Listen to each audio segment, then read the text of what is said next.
Hi, everybody.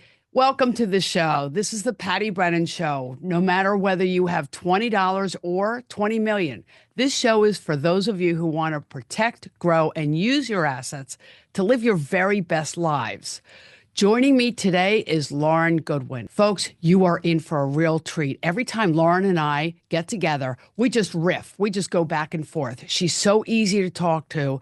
And I got to tell you, there are a lot of people in our industry who are economists, market strategists, and, fly all over the world as Lauren does. There are very few people who I can honestly tell you speak in words that we can all understand and act upon. Lauren, welcome to the show. Oh, thank you so much for having me. It's great to speak with you. Yeah.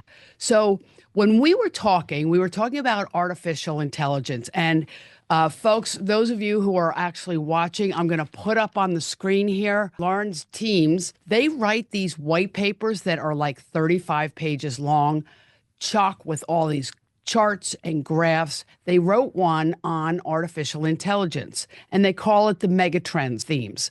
And so I asked Lauren if it would be okay if we would go through that with and for all of you as well. So to kind of set the stage, Lauren, basically what the way I got was you've broken it down into kind of chapters of innovation. And you talk about something called the S curve, which I want to get back to. But the stages go from data to decisions, then you go from gigs to grids, AI's infrastructure challenge. You talk about what could be some of the headwinds from concentration to competition. We certainly have seen that with DeepSeek in China. From R&D to responsibility. Again, we've seen that. 60 Minutes has, had someone on their show talking about the implications of artificial intelligence taking over the world. And then from adaption to allocation, artificial intelligence investment opportunity set. In other words, what are we going to do? How can we optimize our portfolios using artificial intelligence and what that could mean in the future? So, Lauren, having said all of that, I'd love to hear from you. Can you kind of explain to me and the viewers and the listeners what's the big deal? Why all of a sudden this hype? I mean, artificial intelligence has been around, right? You talk about traditional artificial intelligence and then generative artificial intelligence. What's the difference? I'm so glad that you asked this question, Patty, because often we jump straight to the what are the amazing things that we can do with AI? What does it mean? What does it look like? And this question around sort of how we got here is actually quite informative to the answers to those other questions. So artificial intelligence as a process has been around since the 50s. Mm, And one of the things that's really interesting from my perspective is you will often in the 90s, 2000s of 10s have heard about machine learning, right. which is another form of sort of data structure and tool and technology. Algorithms, all And that stuff, right? exactly. And so these technologies became much more popular and more usable than artificial intelligence, essentially because of energy. Mm, The ability to run lots of different calculations in terms of decision trees, that was developed more quickly because it was possible given the energy and technology constraints that we have, the computer chips capabilities that we had.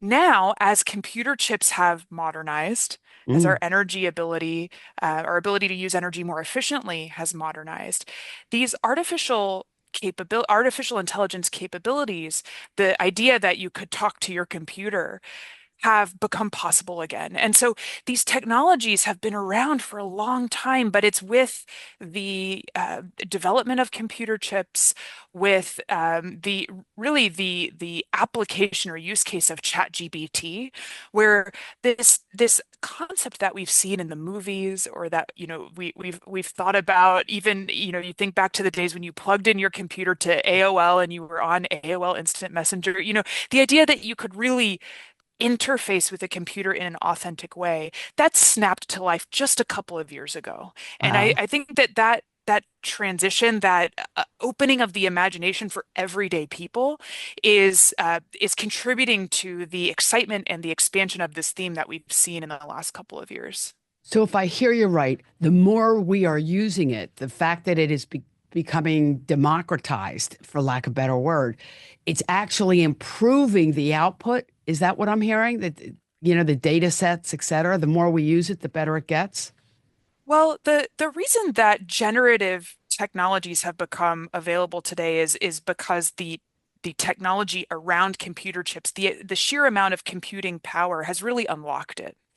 Okay. But getting to the what you're describing, I do think that some of this is also true in the way we might think about AI with respect to investing, because you know the ways that you and I might interface with artificial intelligence, the way that my team might use a artificial intelligence tool to conduct research or to pressure test our ideas, the way that one of your clients might use an AI related tool as a personal assistant. These are capabilities that are only just being explored. But the Hmm. fact that they are possible, that consumers and businesses and the government and can use this technology is one of the reasons why it's become so important and such a focal point for investing. It's so interesting because, to your point, it's almost unlimited, the uses, right? I mean, I think about the implications for people in general. We think about, as you know, I'm on the board of MIT's Age Lab, and as we all get older, we're living longer. We're not necessarily even living better because, you get aches and pains and people need care. And I worry about, what's happening and who's going to be here to deliver the care.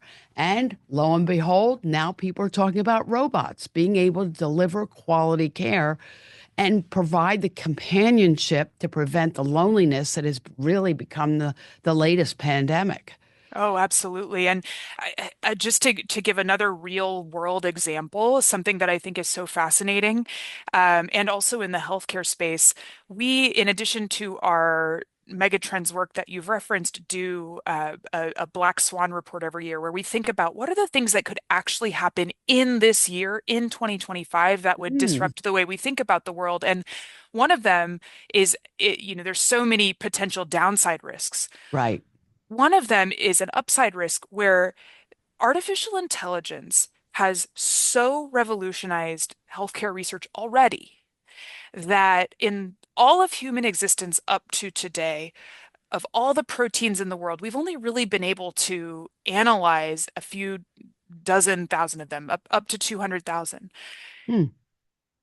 In a year, there's a Google related technology called AlphaFold that is made to help analyze these proteins. And within a year, that number is up to 20 million proteins. Almost all Wow. proteins known have now been assessed.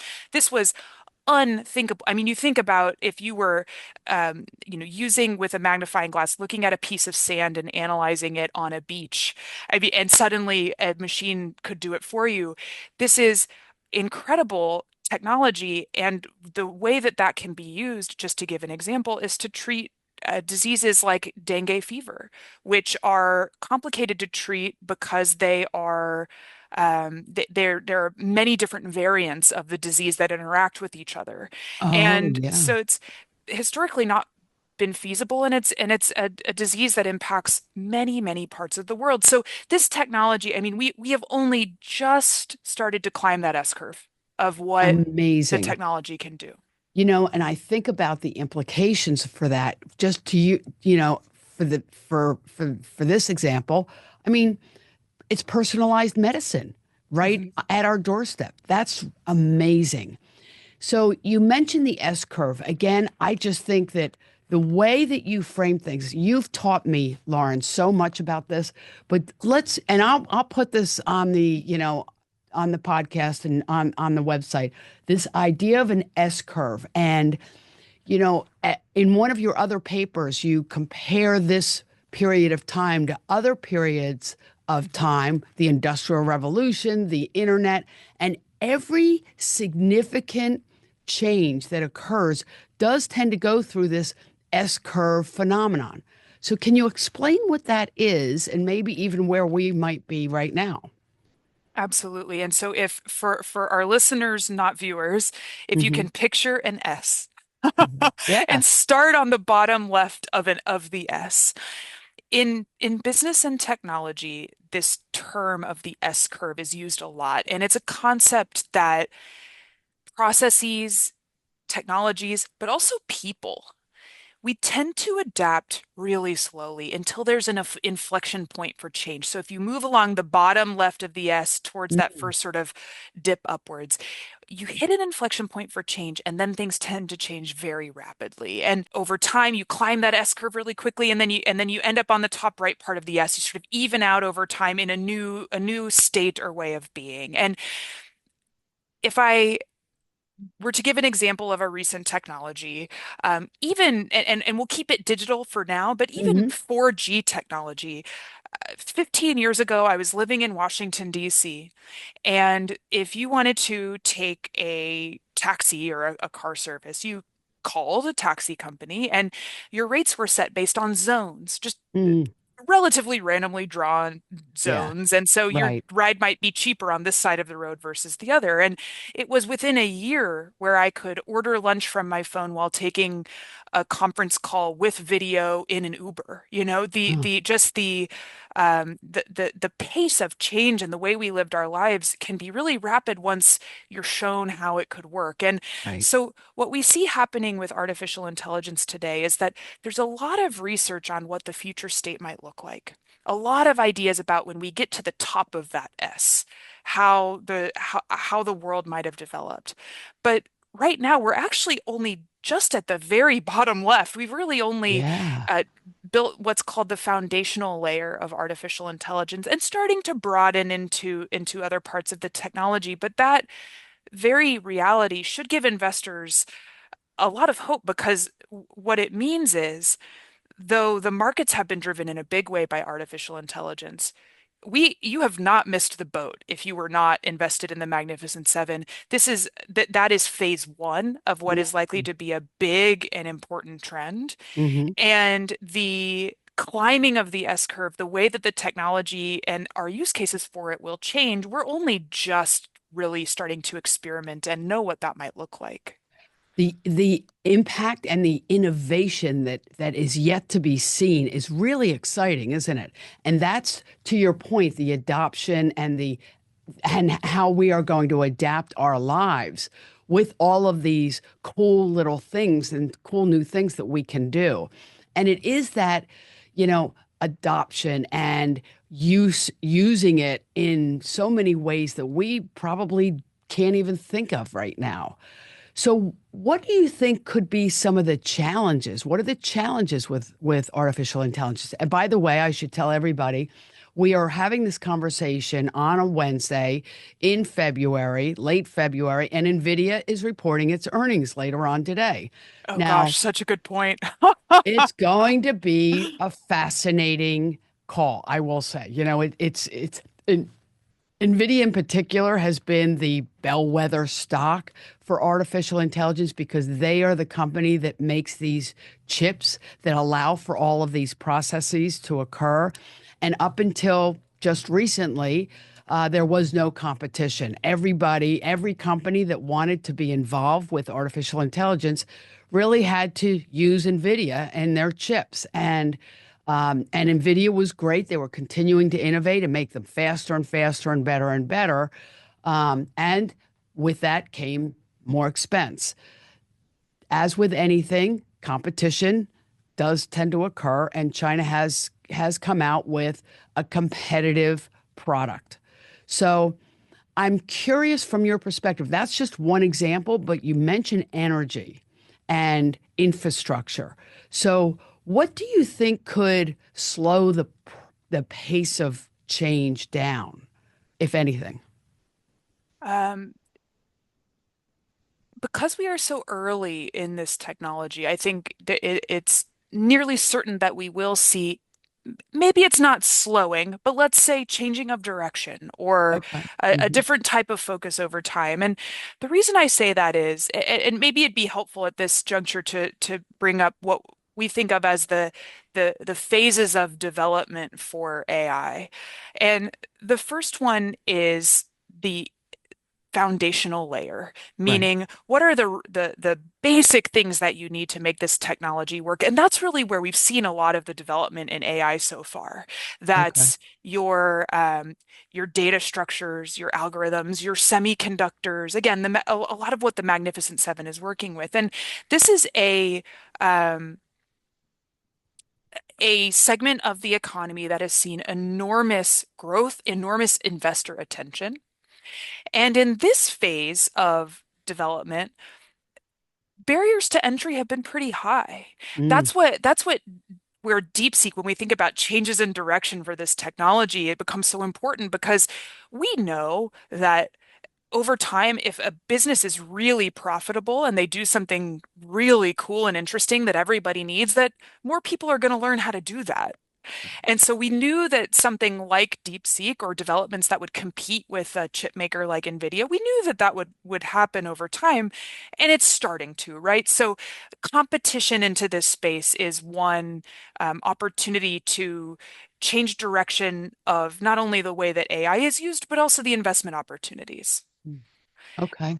As the sort of trend evolves, and I'll put this much more concisely, you need infrastructure and energy to fuel that trend. We've started to see some broadening into those spaces, but you can think about the just the sheer amount of capital intensity and investment that might be necessary there. And then there's an application layer which we've only begun to explore, but if we think about things like, helping folks with their healthcare, or helping folks manage their day-to-day lives, that involves a lot of very personal data, a lot of spaces in the economy that tend to be regulated in many cases for a reason, because you Right. don't want you want anything related to your health or your finances to be in good order. Mhm. Those are systems that just aren't developed yet. And because we don't know exactly how those systems will look, it's very difficult to say exactly where, the best AI investment will end up being, because I think we'll see several stops on that train. It's really interesting when, as you're talking there, I'm thinking, boy, the unintended consequences of this could be severe. You think about, I just think about the lengths that we go through to protect our clients and their money from people who are, pretending to be somebody that's trying to help them, or, just literally getting into their accounts, getting into their computers, and that's happening as we speak. My concern with AI would be, with the opening up of, all the networks, the implications for fraud could be tremendous. Oh, that's absolutely the case. And I think that, when it comes to a holistic investment sort of view with respect to AI, one of the things that stands out to me is, when you think about fraud, and the financial system, banks, financial institutions, these are heavily regulated Hmm. systems. Yeah. Um, Financial advisors, I mean, there's all types of rules that we have to follow because we, as a community, help people with their life savings. And so Right. I'd argue that there probably should be some rules in how that's done and the Oh, precautions that you have to 100%. take. And 100%. And I don't mean to interrupt you, but I can't agree more. I will tell you that I feel like I'm a better advisor because of the rules, because we have to be squeaky clean. I've got to run this thing like a business, and we've got to protect our clients. And the regulations give us those parameters, those boundaries, the things that we have to do and follow. For example, even something as simple as email. Email is rampant with fraud and phishing attempts and people trying to get people's money. And, a regulation that we have to follow is we cannot take any instructions based on an email. We have to talk to the client. So that's just one layer of regulation that is there to protect the consumer and the investing public. Um, I do think about, what we are doing right now is we're going to the nth degree on that, because when we are actually having those conversations, we're calling the client versus them calling us because Mm. we've got their phone numbers. We're asking them the security questions to make sure that their cell phones haven't been hacked. Things of that nature, because I just want to make sure that we're talking to the person that we're supposed to be talking to. And, with deep fake and people's voices and things of that Hmm. nature, I just don't know how big companies are going to do it in the future. I just don't know how. We know our clients, we know what's going on with them on a day-to-day basis. Whereas, I don't know how these 800 numbers are going to be able to protect their clients.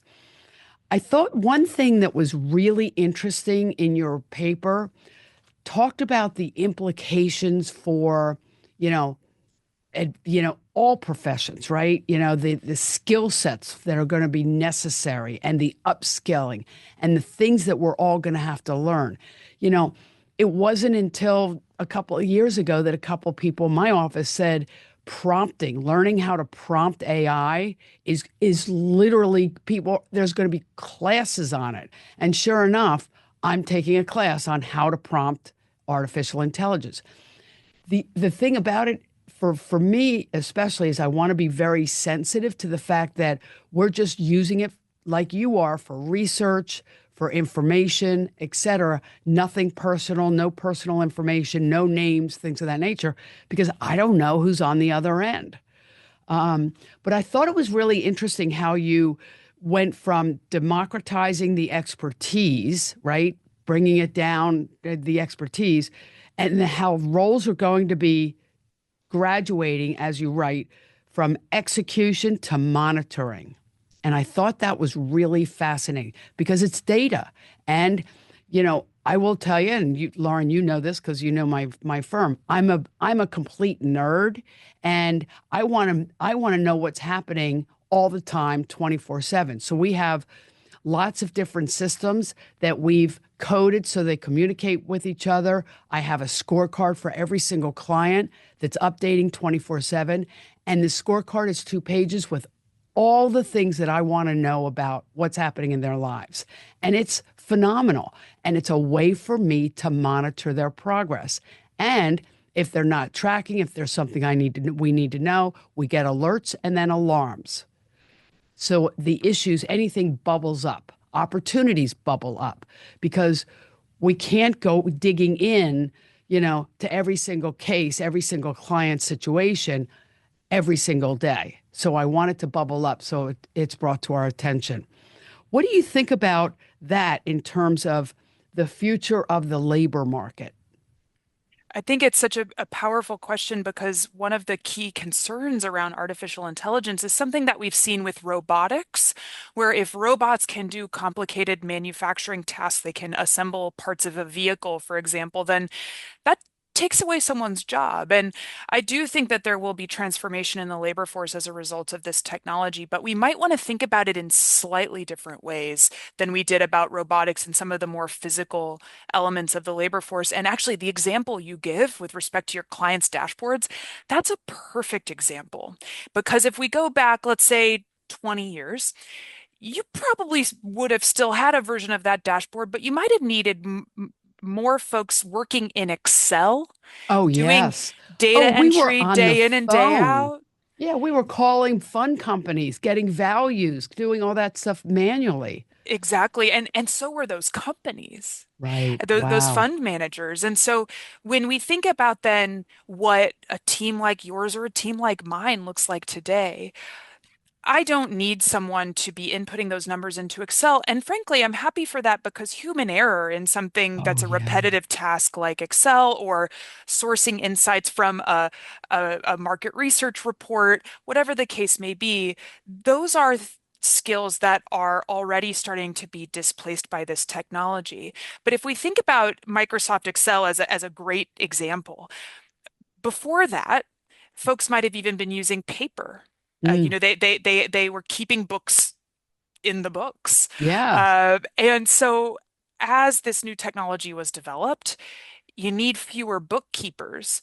But actually, the net gain of financial analyst positions was remarkable, Mm, more than outpacing the number of bookkeepers in the economy and transforming the way that businesses thought about their financials because they were able to get more timely information, changing management science. And I think that we can think about artificial intelligence in a similar way. A team like yours, Patti, you can't just not have staff because you have these fantastic dashboards. In fact, right. far from it, that gives your staff, though, more time to think about the personal needs of your clients, to have in-depth conversations to understand their dynamics, for when they have a question about their financials or their dashboards, to take the time to really engage with them. And that gives everyone a better experience. Now, I don't mean to say that artificial intelligence won't do any harm or won't remove any jobs. I think that we will probably see many jobs need to change or upskill, and there's almost certainly loss related to Hmm. that. In fact, we're seeing with the Writers Guild of America, the Screen Actors Guild, many creative functions, folks asking, what is this going to mean for our work? I think then the language that we use in the report around roles graduating from execution to monitoring, creating, checking, these realities around knowing that content is authentic and is real Right. Make are sure it's only correct. becoming more important. Yes. Those internal controls, as you talk about, it's going to be so important because at the end of the day, it's information. And there's a lot of information out there that is noise. So, how do I take that information and apply it in a way that is meaningful? Perfect example, we had a meeting with the client and we have all their dashboards and we were bringing all this stuff up and we were having the conversation and they were asking about certain expenses. And this is a weird example. I don't know whether we're actually even going to use it or not, but but we were talking about day-to-day life and the person, and I was able to really concentrate and listen to what the client was saying. And at one point she said, I have, and they've got a beautiful home, they've got gorgeous furniture, et cetera. And she was talking about the people that clean her home. And she was saying, the person who cleaned my home for 15 years has retired, and now I've got somebody new, and they're not nearly as effective. They're not cleaning as well. And I said, you know what? As a matter of fact, I can refer somebody to you that I already know is phenomenal because I use her at my home and they also clean my office. So, to be able to really focus on what was important to her. That's not a tax question. It's not an investment question, but it's quality of life. And I got to be able to hear that because I knew the answers to all the other stuff. And all of the other stuff was bubbling up. She was going to be fine. I was able to say that in about 5 minutes. And had we not had that technology and used that, we would probably never would have gotten to that question. What was really on her mind, and it's just we want to make a difference in people's lives in the way that they need the difference to be made. So in terms of going forward, you say that we're right at the bottom of this S curve, and there's different stages of this. One thing I thought was really fascinating when you think about an S, it begins to dip down towards the end, right? It's, once everything has been, adopted and there's all these applications and things of that nature. What I think is fascinating is as it begins to dip down and some of the challenges, I think about the internet in 1999 and all of the companies with the tech bubble bursting and how, people realized it's not quite as easy as we thought it was going to be. But sure enough, as one S curve was ending, another one was beginning. And, that was about the time that Amazon was selling books. That's how Amazon started. And they used that as the beginning to test their theory, their idea of what Amazon is today.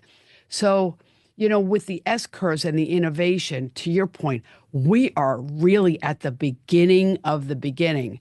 I think I'm not sure where I heard this, but we're not even in the first inning. Mhm. Like we're literally in the batting cages right now when it comes to all of this technology. And I think that's so exciting. And I think to your point in your paper, there's so many opportunities in so many industries because we're all realizing that this is the future and we can be better and more effective at what we do. And I'm just really excited about the implications. Tell me what you're excited about. Tell me what you're thinking about. When I think about artificial intelligence, besides, how much my family would benefit from a personal assistant, Yes, absolutely. um, I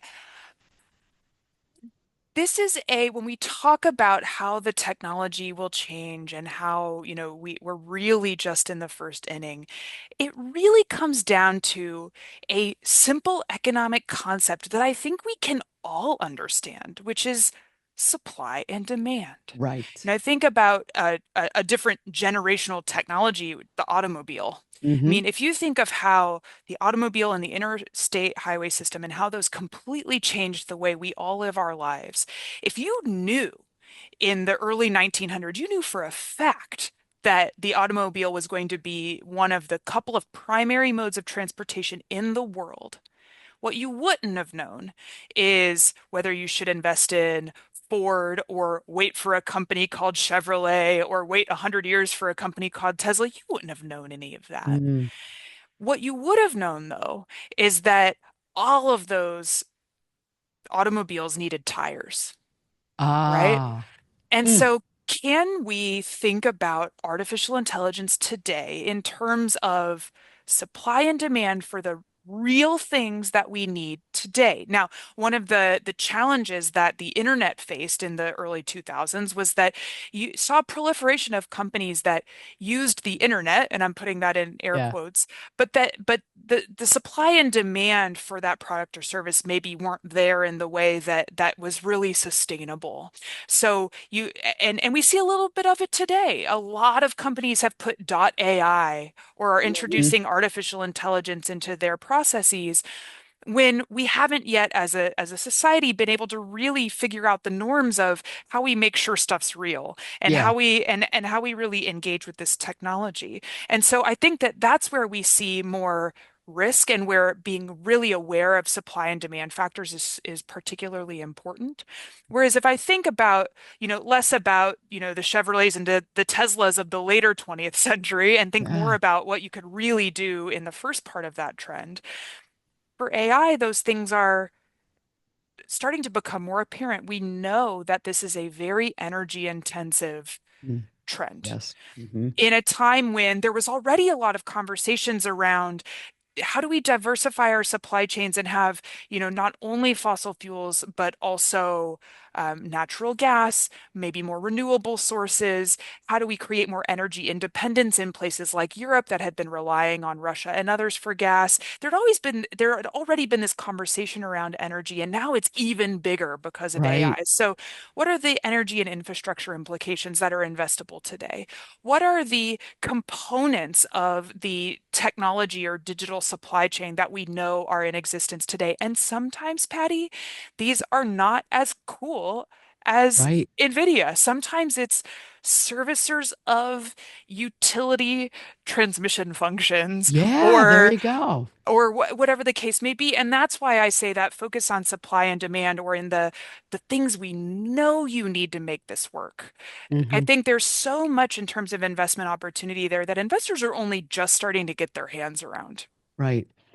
I'm reminded of the gold rush, right? And the best investment that you possibly could have made was not in the gold or the picks and the shovels. It was in the blue jeans. Levi Strauss was a company that, absolutely went crazy because of the gold rush. So I think that that's fascinating. And I'm just going to end with your summary towards the end of your white paper. And again, folks, there are many people who listen and watch this podcast. A lot of you are advisors. If you don't already have this, and I hope you do, New York Life Investments has the best content that, in my opinion, of any one of these firms. It's just filled with observations and really good, deep thought content that you would never hear on TV or read in a newspaper. So I highly recommend it. So to pull this all together, you talk about drivers, near term, medium term, long term. Near term, you talk about the capital intensive nature of artificial intelligence. You think it's technology and it's, it's easy and it's tech and it's et cetera. It is far from it. There's a lot of capital that is going to be necessary in order to make this work. So then that's the short term. Then you talk about the medium term, and I think it's so interesting. Somewhere in the paper, you talk about the implications for greater productivity. We'll be able to do a lot more with less, right? But I thought it was fascinating that you don't think, or at least at this point when you wrote it, a significant impact on economic growth. It's not like it's going to push GDP to 5%. Did I get that right? You did get that right. And the reason that we think that is artificial intelligence has elements of creative destruction. We could have, for example, as has been the case with the internet, economic activity that looks pretty similar to what it did before the internet in terms of just output being created. But our lives are easier in some ways, and maybe we waste some time in others. And so you see Oh. elements of artificial intelligence. I don't think it will look exactly the same as the internet, but the next 5 years, just as an example, we've described them as being very capital intensive. When you add that geopolitics and supply chains and lots of other parts of the global Hmm. economy are changing, that might mean more investment and more growth in the near term.